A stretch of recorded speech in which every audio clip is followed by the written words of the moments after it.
অনুরোধ করছি আসার জন্য। আসেন।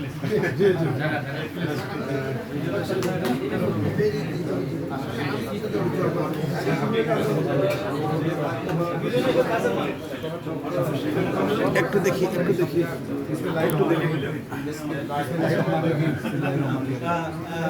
একটু ইনফরমাল কথা বলি সবাই আপনারা। আমি ব্যক্তিগতভাবে অবদানশীল। অনেকে মনে করতে পারে যে চিফ প্রসিকিউটর চলে গেছে আবার এখন আসছে। আমি রিয়েলি হ্যাপি, কারণ আমিন ভাই আমাদের সাথে দীর্ঘদিনের সম্পর্ক, অসম্ভব ভালো বন্ধু আমরা। আমি আজকে ব্রিফিং করেছি, বলেছি যে আমি চিফ প্রসিকিউটরের শুভকামনা করি, তাকে ওয়েলকাম করছি। আমি আশা করি আমার চেয়েও আরও সকলের সাথে উনি ইনশাল্লাহ এখানে ট্রায়াল চালাবেন।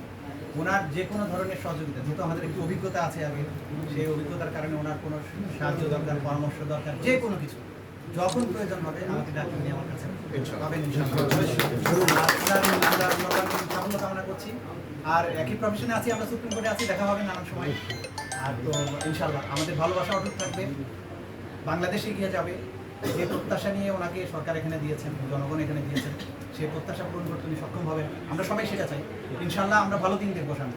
ইনশাআল্লাহ আমরা সবাই দোয়া করবেন, আমার জন্য দোয়া করবেন। আমি আপাতত যেহেতু এখান থেকে যাচ্ছি, তো দোয়া করবেন যাতে ভালো থাকেন। আর ইনশাল্লাহ দেখা হবে আপনাদের সবার সাথে। ইনশাআল্লাহ।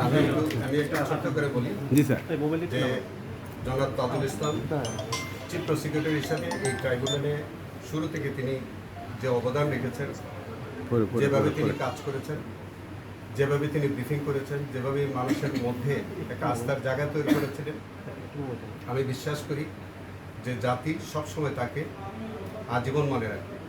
এবং আমরা আজকে এটা আসলে একটা প্রশাসনিক নিয়মের কারণে তিনি যাচ্ছেন, আমি আসলাম, কিন্তু আমাদের সম্পর্ক, আমাদের বন্ধুত্ব এবং আমাদের যে আকাঙ্ক্ষা, যে লক্ষ্য, এইটা আমরা ঐক্যবদ্ধভাবে কাজ করি।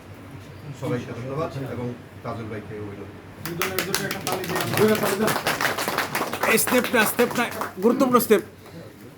জি, একটা গুরুত্বপূর্ণ স্টেপ নিচ্ছি আলহামদুলিল্লাহ। আচ্ছা, আপনারা যদি কিছু মনে না করেন, প্রসিকিউটরের কিছু গোপন আলাপ থাকে। জি, 1 মিনিটের জন্য আপনারা একটু চেয়ারে